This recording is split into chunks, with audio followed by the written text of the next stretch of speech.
ಸ್ನೇಹಿತರೆ ಹೇಗಿದ್ದೀರಾ ಎಲ್ಲರೂ? ಸ್ನೇಹಿತರೆ ನೋಡಿ, ಅಕಸ್ಮಾತ್ ಕರುನಾಡ ಪ್ರಜಾಪಕ್ಷ ಅಂತ ಪಕ್ಷ ಕಟ್ಬಿಟ್ರೆ ಮುಂದೆ ದರ್ಶನ್ ಅವ್ರಿಗೆ ಏನೇನು ಕಾಂಪಿಟೇಷನ್ ಬರುತ್ತೆ ಮತ್ತು ಏನೇನೇನು ಸವಾಲುಗಳನ್ನ ಎದುರಿಸ್ಬೇಕಾಗುತ್ತೆ. ಹಾಗಾದರೆ ಪಕ್ಷವನ್ನು ಕಟ್ಟಿದ್ರೆ ಏನಾದರೂ ಮುಂದೆ ಏನಾದರೂ ಎದುರಿಸ್ಕೊಂಡು ಹೋಗ್ತಾರಾ? ಯಾಕೆ ಅಂತಂದರೆ ನೆಕ್ಸ್ಟ್ ಪಕ್ಷಗಳು ಅಂತ ಬಂದಾಗ ನಮ್ಮ ಕರ್ನಾಟಕದಲ್ಲೇ 5 ಪಕ್ಷಗಳಿದೆ ನೋಡಿ. ಯಾಕೆ ಅಂತಂದರೆ ಕಾಂಗ್ರೆಸ್ ಅಂತ ಬಂದರೆ ಕಾಂಗ್ರೆಸ್ಸಲ್ಲೇ ಅವ್ರವ್ರದ್ದೇ ಕಚ್ಚಾಟಗಳು ಮತ್ತು ಅವ್ರದ್ದು ಕಾಂಪಿಟೇಷನು ಅವರವರ ಏನು ಅಭಿಮಾನ ಏನಿದೆ ಅವ್ರದ್ದು ನಡ್ಸ್ಕೊಂಡು ಹೋಗ್ತಾರೆ. ಈಗ ಪಕ್ಷಗಳಲ್ಲಿ BJP JDS ನೀವೇ ನೋಡ್ಬೋದು. BJP JDS ಅಂತ ಬಂದರೆ ಅವರು ಕೂಡ ಈಗಲೂ ಕೂಡ ಎಷ್ಟೆಷ್ಟೋ ಕಾಂಪಿಟೇಷನ್ ಎದುರ್ಸ್ಕೊಂಡು ಹೋಗ್ತಾ ಇದ್ದಾರೆ. JDS ಅಂತೂ ಸೋತೋಗಿದೆ ಈಗಾಗಲೇ ನೋಡಿ. ನೀವೆಲ್ಲ ನೋಡಿದ ಮಟ್ಟಿಗೆ JDS ಬಗ್ಗೆ ಹಿಂದೆ ಎಲ್ಲ ಸಾಕಷ್ಟು ವಿಡಿಯೋ ಮಾಡಿದ್ದೆ. JDS ನೋಡಿ ಯಾಕೆ ಫೇಲ್ ಆಯಿತು, ಹಾಗಾದರೆ ಹಿಂದೆ ಎಲ್ಲ ಯಾವ ರೀತಿ ಸಕ್ಸಸ್ಸನ್ನು ಕಂಡಿತ್ತು, ಈಗಲೂ ಕೂಡ ಫೇಲ್ ಆಗಿ ಹಂಗೆ ಇದೆ. ಪಕ್ಷವನ್ನು ಈಗಲೂ ಕೂಡ ತುಂಬ ಡೆವಲಪ್ಮೆಂಟ್ ಮಾಡಬೇಕು ಅಂತ ಕೂಡ ಕಾಯ್ತಾ ಇದ್ದಾರೆ JDS ಅವರು, ಆದರೂ ಕೂಡ ಆಗ್ತಾ ಇಲ್ಲ. ಈಗಾದರೆ ಏನು ಮಾಡಬೇಕು ಹಾಗಾದರೆ ಮುಂದೆ ಪಕ್ಷವನ್ನು ನೋಡಿ? ಈಗಾದರೆ ಅಕಸ್ಮಾತು ದರ್ಶನ್ರವ್ರು ಏನಾದರೂ ಸಿನಿಮಾ ಬಿಟ್ಟು ರಾಜಕೀಯಕ್ಕೆ ಏನಾದರೂ ಬಂದರೆ ಪಕ್ಷಗಳನ್ನು ಎದುರಿಸುವಂಥ ಸವಾಲುಗಳು ಏನಂತಂದರೆ ಅವರವರ ಒಂದು ಅಭಿಮಾನದ ಮೇಲೆ ಹೋಗುತ್ತೆ. ಈಗ ನೋಡಿ, ಸಿನಿಮಾದಲ್ಲಂತೂ ಅಭಿಮಾನ ಸಂಪಾದಿಸಿದ್ದಾರೆ, ಇಲ್ಲ ಅಂತಲ್ಲ. ಸಿನಿಮಾದವರು ಎಲ್ಲರೂ ಕೂಡ ರಾಜಕೀಯಕ್ಕೆ ಬರಲ್ಲ ನೋಡಿ. ಸಿನಿಮಾದವರು ರಾಜಕೀಯ ಪಕ್ಷಕ್ಕೆ ಬರಲ್ಲ. ಎಲ್ಲರೂ ಈ ನಮ್ಮ ಸಿನಿಮಾ ಅಭಿಮಾನಿಗಳು ಏನಂತ ಕರಿತೀವಿ, ಸಿನಿಮಾನೇ ನೋಡೋದು ಜಾಸ್ತಿ. ಅವರೆಲ್ಲ ಅಷ್ಟು ಪಾಲಿಟಿಕ್ಸ್ ನೋಡಿ, ಪಾಲಿಟಿಕ್ಸೇ ಬೇರೆ ಅಭಿಮಾನಿಗಳು ಇರ್ತಾರೆ ಅವ್ರಿಗೆ. ಸಿನಿಮಾ ಅಭಿಮಾನಿಗಳಲ್ಲಿ ಒಂದು 50% ತೊಗೊಂಡ್ರೆ ದರ್ಶನ್ ಅವರ ಅಭಿಮಾನಿಗಳನ್ನ, ಎಲ್ಲರೂ ಕೂಡ ಅಷ್ಟೇ ಪಾಲಿಟಿಕ್ಸ್ಗೆ ಅವರು ಜಾಸ್ತಿ ಬರಲ್ಲ. ಯಾಕೆಂತಂದರೆ ಸಿನಿಮಾ ಅಭಿಮಾನಿಗಳೆಲ್ಲ ಅವ್ರವ್ರದ್ದೇ ಒಂದು ಅಭಿಮಾನವನ್ನು ಇಟ್ಕೊಂಡಿರ್ತಾರೆ. ಸಿನಿಮಾಗೆ ಮಾತ್ರ ಇವ್ರು ಇಷ್ಟ ಅಷ್ಟೇ. ಪಾಲಿಟಿಕ್ಸಲ್ಲಿ ನಾವು ಬೇರೆಯವ್ರಿಗೆ ಓಟ್ ಹಾಕೋದು, ಇವ್ರಿಗೆ ಓಟ್ ಹಾಕಲ್ಲ. ಅಕಸ್ಮಾತ್ ಏನಾದರೂ ಇವರೇ ಒಂದು ಪಾಲಿಟಿಕ್ಸ್ ಪಾರ್ಟಿಯನ್ನು ಕಟ್ಟಿದ್ರೆ ನಾವು ಇವ್ರಿಗೂ ಕೂಡ ಓಟ್ ಹಾಕ್ತೀವಿ ಅನ್ನೋರು ಬರೋದ್ರಲ್ಲಿ ಒಂದು 100%ಅಲ್ಲಿ 50% ಬರ್ಬೋದು ಅಷ್ಟೇ. ಇನ್ನು 50% ಯಾರೂ ಬರಲ್ಲ. ಯಾಕೆ ಅಂತಂದರೆ ಈ ಸಿನಿಮಾ ಇಂಡಸ್ಟ್ರಿ ಇಷ್ಟ ಆಗಿರುತ್ತೆ ಅವ್ರಿಗೆ ಅಷ್ಟೇ. ಇವರ ಒಂದು ಆ್ಯಕ್ಟಿಂಗೇ ಆಗಲಿ, ಒಂದು ಅಭಿಮಾನ ಆಗಲಿ ಇಷ್ಟ ಆಗಿರುತ್ತೆ. ಬಟ್ ಇವರು ರಾಜಕೀಯಕ್ಕೆ ಬಂದರೂ ಕೂಡ ಗೆಲ್ಲಿಸ್ತಾರೆ ಅನ್ನೋ ಒಂದು ಕಾನ್ಫಿಡೆನ್ಸು ಎಲ್ಲರಲ್ಲೂ ಇರಲ್ಲ. ನಾನು ಹೇಳ್ತಾ ಇರೋದು ನೋಡಿ, ಎಲ್ಲರಲ್ಲೂ ಯಾಕಿರಲ್ಲ ಅಂತಂದರೆ ಅವರವರ ಒಂದು ರಾಜಕೀಯ ವ್ಯಕ್ತಿಗಳು ಪಾಲಿಟಿಕ್ಸಲ್ಲಿ ಅವರೊಂದು ಅಭಿಮಾನನೇ ಬೇರೆ ಇರುತ್ತೆ. ಅವರ ಒಂದು ರಾಜಕೀಯದಲ್ಲಿ ಈಗ ನೋಡಿ, ದರ್ಶನ್ ಅಭಿಮಾನಿಗಳು JDS ಅಭಿಮಾನಿಗಳು ಕೂಡ ಆಗಿರ್ತಾರೆ. ಯಾಕೆಂದರೆ ನಾವು JDSಗೆ ಓಟ್ ಹಾಕ್ತಾ ಇರ್ತಾರೆ. ಕೆಲವರಂತೂ BJP ಕಾಂಗ್ರೆಸ್ಗೆ ಓಟ್ ಹಾಕ್ತಾ ಇರ್ತಾರೆ. ಇನ್ನು ಕೆಲವರಂತೂ ಉಪೇಂದ್ರ ಉತ್ತಮ ಪ್ರಜಾಕೀಯ ಪಕ್ಷ ಬರ್ತಾ ಇದೆ, KRS ಪಾರ್ಟಿ ಬರ್ತಾ ಇದೆ, ಅದಕ್ಕೂ ಕೂಡ ಓಟ್ ಹಾಕುವ ಒಂದು ಇದರಲ್ಲಿ ಇರ್ತಾರೆ. ಯಾಕೆಂತಂದರೆ ಆ ಒಂದು ಮೂಡಲ್ಲಿ ಯಾಕಿರ್ತಾರೆ ಅಂತಂದರೆ ಅವರೇ ಒಂದು ಅಭಿಮಾನನೇ ಬೇರೆ, ಸಿನಿಮಾ ಅಭಿಮಾನನೇ ಬೇರೆ. ಒಂದು ಈ ವಯಸ್ಸಲ್ಲಿ ಬರ್ತಕ್ಕಂಥ ಸಿನಿಮಾ ಅಭಿಮಾನ ಬೇರೆ ಇರುತ್ತೆ, ಮುಂದಿನ ವಯಸ್ಸಿಗೆ ಬರ್ತಕ್ಕಂಥ. ಈಗ ನೋಡಿ, ಈ ಸಿನಿಮಾ ಅಭಿಮಾನ ಅಂತ ಎಲ್ಲರಲ್ಲೂ ಕಾಣಿಸ್ಕೊಳ್ಳೋದು ಜಾಸ್ತಿ 20ರಿಂದ 40 ಏಜ್ 35-40 ಏಜ್ವರೆಗೂ ಸಿನಿಮಾ ಅಭಿಮಾನ ಕಾಣಿಸ್ಕೊಳ್ಳುತ್ತೆ. ನೆಕ್ಸ್ಟ್ 35ರಿಂದ 40 ಏಜ್ ಮೇಲೆ ಹೋಗುತ್ತಲ್ಲ, ಅವರೆಲ್ಲ ಹಿರಿಯರು ಅಂತ ನಾವೇನು ಕರಿತೀವಿ, ಅವ್ರದ್ದೆಲ್ಲ ಒಂದು ರಾಜಕೀಯ ಅಭಿಮಾನ ಬರುತ್ತೆ ಅದರಲ್ಲಿ. ಆದರೆ ಹಾಗಂತ ರಾಜಕೀಯದವರೆಲ್ಲ ಸಿನಿಮಾಗೆ ಬರಲ್ಲ, ಸಿನಿಮಾದವರೆಲ್ಲ ರಾಜಕೀಯಕ್ಕೆ ಹೋಗಲ್ಲ. ಯಾಕೆ ಅಂತಂದರೆ ಸಿನಿಮಾದವರೆಲ್ಲ ಇನ್ನೂ ಕೂಡ ಒಂದು ಎಂಟರ್ಟೈನ್ಮೆಂಟ್ ಕಾಲ ಕಳ್ಕೊಂಡೇ ಇರ್ತಾರೆ. ಅವರು ಮುಂದೆ ಹೋಗ್ತಾ ಹೋಗ್ತಾ ರಾಜಕೀಯದಲ್ಲಿ ಅವರು ಭವಿಷ್ಯ ಇರಲ್ಲ. ಅವರು ರಾಜಕೀಯದಲ್ಲಿ ಬಂದರೂ ಕೂಡ ಅಕಸ್ಮಾತ್ ರಾಜಕೀಯನ ಓಟ್ ಹಾಕಿದ್ರು ಕೂಡ ಅಷ್ಟು ಕಮ್ಮಿ. ನೀವು ನೋಡ್ತಾ ಇರ್ತೀರ, ರಾಜಕೀಯದಲ್ಲಿ ಅಭಿಮಾನಿಗಳು ತುಂಬ ಕಮ್ಮಿ. ನೀವೆಲ್ಲೇ ನೋಡಿ, ರಾಜಕೀಯದಲ್ಲಿ ಎಲೆಕ್ಷನ್ ಬಂದಾಗ ಓಟ್ ಹಾಕೋರು ಜಾಸ್ತಿ, ಹೆಚ್ಚು ಕಮ್ಮಿ 30-35ನೇ ವಯಸ್ಸವರೇ ಜಾಸ್ತಿ ಓಟ್ ಹಾಕೋದು. ಯಾಕೆ ನೋಡಿ, 18ನೇ ವಯಸ್ಸಿಗೆ ನೀವು ನೋಡ್ತಾ ಇರ್ತೀರ, 18ನೇ ವಯಸ್ಸಿಗೆ ನಮಗೆ ಎಲೆಕ್ಷನ್ ಕಾರ್ಡ್, ವೋಟಿಂಗ್ ಕಾರ್ಡ್ ಕೊಟ್ಬಿಟ್ಟಿದ್ದಾರೆ ನಮ್ಮ ಸರ್ಕಾರ. ಎಲ್ರಿಗೂ ಮತದಾನ ಮಾಡಲೇಬೇಕು, ಎಲ್ಲರೂ ಕೂಡ ಓಟ್ ಹಾಕಲೇಬೇಕು ಅಂತ ಕೂಡ ಹೇಳಿದೆ. ಆದರೂ ಕೂಡ 18ರಿಂದ ವಯಸ್ಸು 30ನೇ ವಯಸ್ಸು ಇದೆಯಲ್ಲ, ಅವರೆಲ್ಲ ಜಾಸ್ತಿ ನಮ್ಮ ಸಿನಿಮಾನೇ ಜಾಸ್ತಿ ಇಷ್ಟಪಡೋದು. ಓಟ್ ಹಾಕ್ತಾರೆ, ಎಲೆಕ್ಷನಲ್ಲಿ ಓಟ್ ಹಾಕ್ತಾರೆ, ಇಲ್ಲ ಅಂತಲ್ಲ, ಸಿನಿಮಾನೇ ಜಾಸ್ತಿ ಇಷ್ಟಪಡೋದು ಅವರು ಅಷ್ಟೇ, ಬೇರೆ ಏನೇನಿಲ್ಲ. ನಮ್ಮ ಎಂಟರ್ಟೈನ್ಮೆಂಟ್ ಅಂತ ಮನೋರಂಜನೆ ಏನು ಕರಿತೀವಿ ಅದನ್ನೇ ಜಾಸ್ತಿ ಇಷ್ಟಪಡ್ತಾರೆ. ನಮ್ಮ ಚೈಲ್ಡ್ಹುಡ್ ತವಿಂದ ಬಂದರೂ ಕೂಡ ಜಾಸ್ತಿ ಸಿನಿಮಾನೇ ಜಾಸ್ತಿ ನೋಡೋದು ಎಲ್ಲರೂ ಕೂಡ.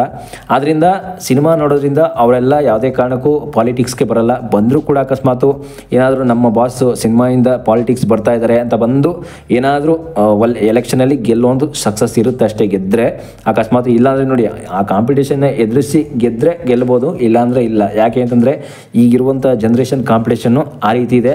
ಆ ಕಾಂಪಿಟೇಷನ್ ಎದುರಿಸ್ಬೇಕು ಅಂತಂದರೆ ಎಷ್ಟು ಪಕ್ಷಗಳನ್ನು ಬೆಳೆಸ್ಬೇಕಂದ್ರೆ ದುಡ್ಡು ಮಾಡಬೇಕಾಗುತ್ತೆ. ಈಗ ನೋಡಿ, ಎಕ್ಸಾಂಪಲ್ ಬಂದರೆ ಈ ಪಕ್ಷಗಳು ಕೂಡ JCB ಪಕ್ಷ ಅಂತ ಕರೀತಾರೆ ನಮ್ಮ ಕರ್ನಾಟಕದಲ್ಲಿದ್ದ. BJP JDS ಕಾಂಗ್ರೆಸ್ ಅಂತ ಏನು ಕರಿತೀವಿ, JCB ಪಕ್ಷ, ಇವೆಲ್ಲ ನೋಡಿ ಹಿಂದೆ ಎಲ್ಲ ಒಂದೊಂದ್ಸಲ ಸೋತಿದೆ, ಒಂದೊಂದ್ಸಲ ಗೆದ್ದಿದೆ. ನೋಡಿ, ಸೋಲು ಗೆಲುವಂತೂ ಎಲ್ಲರಲ್ಲೂ ಎಲ್ಲ ಲೈಫಲ್ಲೂ ಇದ್ದೇ ಇರುತ್ತೆ. ದರ್ಶನ್ ಸರ್ ಅವರು ಕೂಡ ಅಷ್ಟೇ, ಹಿಂದೆ ಎಲ್ಲ ತುಂಬ ಸೋತಿದ್ದಾರೆ, ತುಂಬ ಸಿನಿಮಾಗಳಲ್ಲೆಲ್ಲ ಸೋತಿದ್ದಾರೆ, ಸಕ್ಸಸ್ ಕೂಡ ಕಂಡಿದ್ದಾರೆ, ಸೋತಿದ್ದಾರೆ. ಈ ಥರ ರಾಜಕೀಯದಲ್ಲೂ ಕೂಡ ಸೋಲು ಗೆಲುವು ಇದ್ದೇ ಇರುತ್ತೆ, ಅದೆಲ್ಲರೂ ಕೂಡ ಗೊತ್ತಿರೋ ವಿಷಯನೇ. ನೋಡಿ, ಈಗ BJP ಎಲ್ಲ ಹಿಂದೆ ಎಲ್ಲ ಎಷ್ಟು ಸಲ ಸೋತಿತ್ತು. ಈಗ ನರೇಂದ್ರ ಮೋದಿಯವರು ಅಧಿಕಾರಕ್ಕೆ ಬಂದಮೇಲೆ ಮತ್ತೆ ಗೆದ್ದುಬಿಡ್ತು. ನೆಕ್ಸ್ಟ್ ಈಗ ಕಾಂಗ್ರೆಸ್ ಕೂಡ ಅಧಿಕಾರ ವಹಿಸ್ಕೊಂಡಿದೆ, ಕಾಂಗ್ರೆಸ್ ಕೂಡ ಸೋತೋಗ್ತಾ ಇದೆ.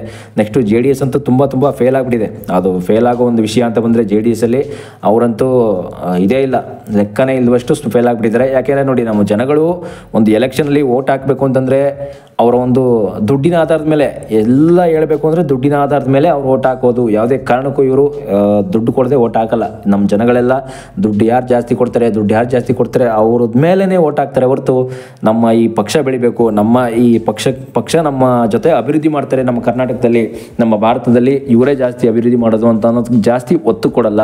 ಈಗ ಎಕ್ಸಾಂಪಲ್ ನೋಡಿ, ಈಗ ಉತ್ತಮ ಪ್ರಜಾಕೀಯ ಪಕ್ಷ ಉಪೇಂದ್ರ ಅವ್ರದ್ದು ನೋಡಿ, ಉಪೇಂದ್ರ ಅವ್ರದ್ದು ಕೂಡ ಹೀಗೇನೆ ನಮ್ಮ ಪಕ್ಷ ಬೆಳಿಬೇಕು, ನಮ್ಮ ಉಪೇಂದ್ರ ಇಪ್ಪಿಸೋರು ಎಲೆಕ್ಷನ್ ನೆಕ್ಸ್ಟ್ ಪಕ್ಷ ಕಟ್ತಾ ಇದ್ದಾರೆ ಹೊಸದು, ಅವ್ರ ಪಕ್ಷನೂ ಕೂಡ ಬೆಳೆಸೋಣ ಅಂತ ಒಂದು ಅಭಿಮಾನನೇ ಬರಲ್ಲ ಅವ್ರ ಫ್ಯಾನ್ಸ್ಗಳಲ್ಲಿ. ಯಾಕೆ ಅಭಿಮಾನ ಬರಲ್ಲ ಅಂತಂದರೆ ಅವ್ರಿಗೆ ಸಿನಿಮಾ ಇಷ್ಟ ಆಗಿರುತ್ತೆ ಅಷ್ಟೇ, ಪಕ್ಷನೇ ಬೇರೆ ಆಗಿರುತ್ತೆ. ಅವ್ರದ್ದು ಸಿನಿಮಾ ಅಂತ ಬಂದರೆ ನಿಮ್ಗೆ ಗೊತ್ತಿರ್ತಾರಲ್ಲ, ಪಕ್ಷನೇ ಬೇರೆ ಆಗಿರ್ತಾರೆ, ಸಿನಿಮಾನೇ ಬೇರೆ ಆಗಿರುತ್ತೆ. ಸಿನಿಮಾ ಅಭಿಮಾನಿಗಳೆಲ್ಲ ಅವ್ರ ಪಕ್ಷಕ್ಕೆ ಬೇರೆ ಪಕ್ಷಕ್ಕೆ ಓಟ್ ಹಾಕ್ತಾ ಇರ್ತಾರೆ. ಯಾಕೆ ಅಂತಂದರೆ ಅದೆಲ್ಲ ಅವರು ಒಂದು ರಾಜಕೀಯ ಪಕ್ಷದಲ್ಲಿ ಇರ್ತಕ್ಕಂಥ ಒಂದು ಮನಸ್ಸಲ್ಲಿ ಏನಿರುತ್ತೆ ಅದು ಒಂದು ಭಾವನೆ, ಅದು ಹಿಂದಿಂದ ಬಂದ್ಬಿಟ್ಟಿರುತ್ತೆ. ನಾವು ಇಂಥ ಪಕ್ಷನೇ ನಮ್ಮ ಕ್ಷೇತ್ರದಲ್ಲಿ ಗೆಲ್ಲಿಸೋದು, ನಮ್ಮ ಇಂಥ ಪಕ್ಷದಲ್ಲಿ ಸಖತ್ ಡೆವಲಪ್ಮೆಂಟ್ ಮಾಡಿದ್ದಾರೆ. ಈಗ ಎಕ್ಸಾಂಪಲ್ JDS ಅಂತಕ್ಕಂಥದ್ದು ನಮ್ಮ ಮಂಡ್ಯದಲ್ಲೆಲ್ಲ ತುಂಬ ಡೆವಲಪ್ಮೆಂಟ್ ಮಾಡಿದರು. ನಾವು ಹಿಂದೆ ಎಲ್ಲ ಅವ್ರಿಗೆ ಓಟ್ ಹಾಕಿದ್ದು, ಈ ಸಲ ಅವ್ರಿಗೆ ಓಟ್ ಹಾಕೋಣ. ಮತ್ತೆ ಎಲ್ಲ ಅವರು ಕೂಡ ಇಷ್ಟಿಷ್ಟು ದುಡ್ಡನ್ನು ಕೊಟ್ಬಿಟ್ಟಿದ್ದಾರೆ ನೋಡಿ, ಮನೇಲೇ ಗುಟ್ಟಾಗಿ ಮಾತಾಡ್ಕೊಂಡ್ಬಿಡ್ತಾರೆ, ಇಷ್ಟಿಷ್ಟು ದುಡ್ಡು ಎಲೆಕ್ಷನಲ್ಲಿ ಬಂದ್ಬಿಟ್ಟಿದೆ ನಮಗೆ ಇಂಥ ಪಕ್ಷದಿಂದ, ನಾನು ಇವ್ರಿಗೆ ಓಟ್ ಹಾಕೋದು ಅಂತ ಹಾಕ್ಬಿಡ್ತಾರೆ. ಯಾಕೆಂದರೆ ಇದೆಲ್ಲ ನಮ್ಮ ಜನಗಳಿಗೆ ಒಂದು ಹಿಂದಿಂದನೂ ಬರ್ತಕ್ಕಂಥ ಒಂದು ಏನೋ ನಾವು ಸಂಪ್ರದಾಯ ಅಂತ ಕರಿತೀವೋ ಅದೆಲ್ಲ ಏನೋ ನೋಡಿ, ಆಗಿನ ಕಾಲದೇನು ಆಲ್ರೆಡಿ ರಾಜ ಮಹಾರಾಜರ ಕಾಲದೆಲ್ಲ ಹಿಂದೆ ಎಲ್ಲ ಈಗಲೂ ಕೂಡ ಅಷ್ಟೇ.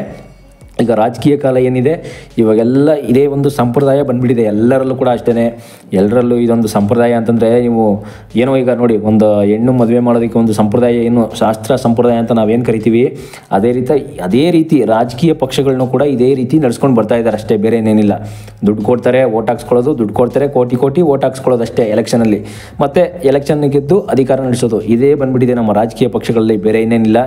ಹಾಗಾದರೆ ರಾಜಕೀಯ ಪಕ್ಷಗಳಲ್ಲಿ ನೋಡಿ, ದರ್ಶನ್ ಅವರು ಚಾಲೆಂಜನ್ನು ಎದುರಿಸೋಕ್ಕಾಗುತ್ತಾ ನೋಡಿ? ಇಂಥ ಪಕ್ಷಗಳನ್ನೆಲ್ಲ ತುಂಬ ಎದುರಿಸ್ಬೇಕು ಅಂತಂದರೆ ಕೋಟಿ ದುಡ್ಡು ಚೆಲ್ಲಬೇಕಾಗುತ್ತೆ. 1 ಕೋಟಿ 2 ಕೋಟಿ ಅಂತಲ್ಲ, ಕೆಲವೊಂದು ಪಕ್ಷಗಳು 50ರಿಂದ 100 ಕೋಟಿ ಗಂಟಲು ಇನ್ವೆಸ್ಟ್ ಮಾಡಿರ್ತಾರೆ. ಒಂದು ಪಕ್ಷವನ್ನು ಗೆಲ್ಲಿಸಬೇಕು ಅಂದರೆ 50ರಿಂದ 100 ಕೋಟಿ ಗಂಟಲು ಇನ್ವೆಸ್ಟ್ ಮಾಡಿ ಪಕ್ಷವನ್ನು ಎದುರಿಸಿ ಗೆಲ್ತಾರೆ ನೋಡಿ. ಇದೊಂದು ಸವಾಲು ಏನಂತಂದರೆ, ಈಗ ನೋಡಿ, ಇವಾಗ ರೇಣುಕಾಸ್ವಾಮಿ ಹತ್ಯೆ ಪ್ರಕರಣದಲ್ಲಿ ಹಿಂದೆ ಎಲ್ಲ ತುಂಬ ಅವ್ರದ್ದೆಲ್ಲ ತುಂಬ ಬ್ಯಾಡ್ ನೇಮ್ ಬಂದಿತ್ತು, ಅವ್ರಿಗೆ ಕೆಟ್ಟ ಹೆಸರು ಕೂಡ ಬಂದು ತುಂಬ ಇವ್ರನ್ನ ಆಳಿಸಿ ಏನೋ ಮಾಡಿ, ಅಂದರೆ ಸಿನಿಮಾದಲ್ಲಿ ಇನ್ನು ಹೆಸರನ್ನೇ ಮಾಡೋಕ್ಕಾಗಲ್ಲ, ಇವರು ಫ್ಯಾನ್ಸೇ ಇರಲ್ಲ ಇವ್ರಿಗೆ, ಆ ರೀತಿ ತುಂಬ ಬ್ಯಾಡ್ ನೇಮ್ ಬಂದಿತ್ತು.